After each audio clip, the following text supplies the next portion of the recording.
Seperti kita ketahui, bentrokan antara Pecco Bagnaia dan Marc Marquez sebenarnya sudah final dinyatakan sebagai insiden balap oleh Race Direction MotoGP.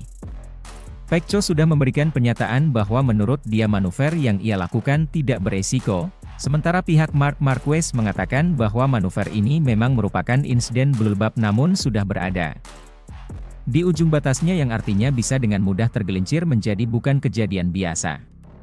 Namun yaitu dia walaupun sudah dinyatakan final namun pembicaraan terus berlangsung. Dan berikut ini Tim Clock coba buat list opini pembalap MotoGP terhadap clash Pecco Bagnaia, Marc Marquez di Portimao 2024. Dua pembalap Repsol Honda memberikan opininya dimulai dari Luca Marini yang satu padepokan dengan Pecco Bagnaia belum bisa memberikan analisa lebih dalam selain sama dengan keputusan RD yakni. Sepertinya kecelakaan balapan, kata-katanya dilansir Marca. Joan Mir mencoba sedikit lebih panjang dalam menganalisanya, ini situasi yang khas. Seringkali Anda menyalip, yang lain, yang disalip, akan optimis dan membuka throttle. Anda saling bersentuhan dan jika beruntung, mengembalikan posisi Anda juga menarik yang lain ke bawah, dalam hal ini, hanya salah satu dari keduanya yang jatuh. Hal-hal ini bisa terjadi dan tidak ada yang pantas mendapat hukuman. Marquez berada di luar dan Pecco berakselerasi. Biasanya orang berharap untuk diapit. Tentu saja saya akan marah, tetapi setelah itu saya akan menganalisa dengan tenang. Pada akhirnya, balapan juga merupakan duel dan Anda tidak dapat menghukum mereka karena itulah yang kami sukai. Jika Mir masih sedikit melayang analisanya, Aleix Espargaro menggunakan kata-kata yang paling lugas, itu tabrakan biasa. Itu adalah titik di mana setiap tahun sesuatu terjadi. Menurut saya Bagnaia seharusnya memberi lebih banyak ruang dan, namun, sebaliknya dia sangat agresif setelah kehilangan posisi. Kadang-kadang itu bisa membuat frustrasi, tapi Anda tidak boleh berlebihan. Jorge Martin yang juga sempat berduel dengan Marc di sprint Portimao memberikan pendapatnya. Kompetisinya seperti ini. Beberapa putaran menjelang akhir Anda selalu mencoba melakukan serangan balik jika siapapun yang Anda salip melebar. Pada hari Sabtu Marc mencoba menyalip saya saat itu juga, namun saya tidak dapat menahannya sehingga kami terselamatkan. Namun dalam kasus ini, terjadi crash. Di luar pembalap, General Manager Ducati Corse Gigi Dall'Igna pun ikutan memberikan opininya yang akhirnya pada penyesalan bahwa pada race weekend di Portimao, Ducati tidak bisa menemukan stop terbaik buat Bagnaia. Insiden yang sangat mengerikan yang melibatkan Pecco dan Marc, yang menggagalkan peluang keduanya untuk mencetak poin penting untuk kejuaraan, dalam balapan yang rumit di mana mereka tidak mampu bersaing untuk meraih kemenangan. Sejujurnya, komentar lain akan sangat berlebihan. Ini adalah akhir pekan yang sulit bagi Pecco, di mana kami tidak dapat menemukan keseimbangan yang tepat, tidak seperti yang dapat kami lakukan pada kesempatan lain, meskipun pada saat yang sama kami tidak dapat menemukan keseimbangan yang tepat. Dalam perlombaan sprint semuanya tampak berjalan baik sampai terjadi kesalahan yang membuatnya kehilangan kemenangan.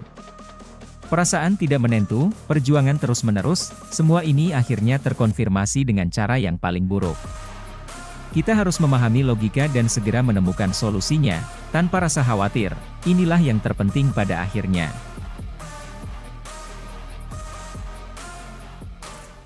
Dalam balapan utama seri kedua MotoGP 2024 itu, Gresini Ducati tak membawa pulang poin sama sekali.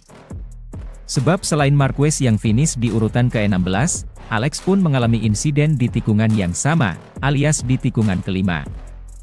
Market Development General Manager PT Emily Romy Averdi saat menyayangkan insiden kedua pembalap tim MotoGP yang didukung oleh Federal Oil itu. Pasalnya, kata Romy, pada sesi sprint race Marc Marquez untuk pertama kalinya mampu meraih podium perdananya bersama Gresini Racing. Marc dan Alex padahal mampu menunjukkan potensinya untuk bisa meraih poin penting sejak awal balapan dimulai. Tim mekanik Gresini Racing juga mampu menyiapkan motor yang makin nyaman dikendarai oleh kedua pembalap sepanjang sesi latihan hingga kualifikasi, ujar Romy dalam keterangannya, Selasa. Dia menambahkan Federal Oil berharap keduanya bisa move on dan bangkit untuk meraih kemenangan pada seri selanjutnya. Insiden balapan yang tidak diinginkan oleh siapapun.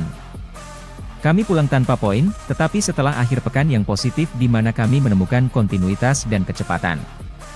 Penyelenggara balap telah memutuskan bahwa insiden tersebut tidak memerlukan sanksi dan kami menerima keputusan tersebut, ungkap Marc Marquez. Pecco berusaha mempertahankan posisinya, mungkin dengan sedikit optimisme. Hasilnya tetaplah hasil yang tidak diharapkan oleh siapapun. Alex Marquez berkomentar, sayang sekali, karena kami memiliki awal yang baik. Hari Minggu yang patut dilupakan, tetapi kami akan mencoba lagi di Austin.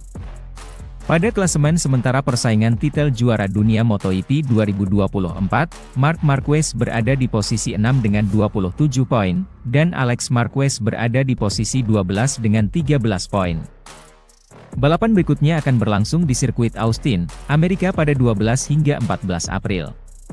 Marc Marquez memiliki catatan positif di Austin dengan 6 kali kemenangan. Modal itulah yang seharusnya membuat Marc Marquez lebih percaya diri, apalagi dengan motor Ducati yang andal. Sementara itu, pembalap tim Gresini Ducati, Marc Marquez membeberkan penyebab dirinya tak bisa menguasai motor Desmosedici secepat saat dirinya menaklukkan Honda. Menurut pemaparan Marquez, sewaktu di Honda ia masih muda jadi lebih cepat mempelajari hal baru saat naik ke kelas MotoGP. Marquez juga menilai saat dirinya naik ke kelas MotoGP pada 2013 silam, ia bisa cepat memahami motor RC213V lantaran tak memiliki kebiasaan yang bisa menghalangi proses beradaptasi. Sehingga tidak heran, Marquez berhasil dengan cepat menaklukkan motor Honda. Terbukti hanya butuh 2 balapan saja untuk Marquez yang baru debut untuk bisa meraih kemenangan perdananya di kelas MotoGP pada 2013 silam. Kala itu tepatnya Marquez yang finish ketiga di MotoGP Qatar 2013, berhasil menang di MotoGP Amerika Serikat 2013. Marquez yang dengan mudah mempelajari motor Honda karena faktor masih muda dan belum ada habit mengendarai motor MotoGP, pun sukses menjadi juara di tahun debutnya pada kelas primer tersebut. Namun, kini nyatanya Marquez masih kesulitan untuk menaklukkan motor Ducati. Dari 2 balapan MotoGP 2024 yang sudah berlangsung, Marquez belum mampu finish podium meski sejatinya tampil kompetitif. Tentu semua itu karena faktor umur dan Marquez yang masih memiliki kebiasaan saat masih mengendarai motor Honda. Marquez sudah 11 tahun di Honda sebelum pindah ke tim satelit Ducati tersebut. Sehingga ada banyak kebiasaan Marquez selama di Honda yang masih melekat dan hal tersebut menghambatnya menguasai Desmosedici. Jadi, itulah alasan Marquez butuh waktu untuk benar-benar bisa menguasai motor Ducati.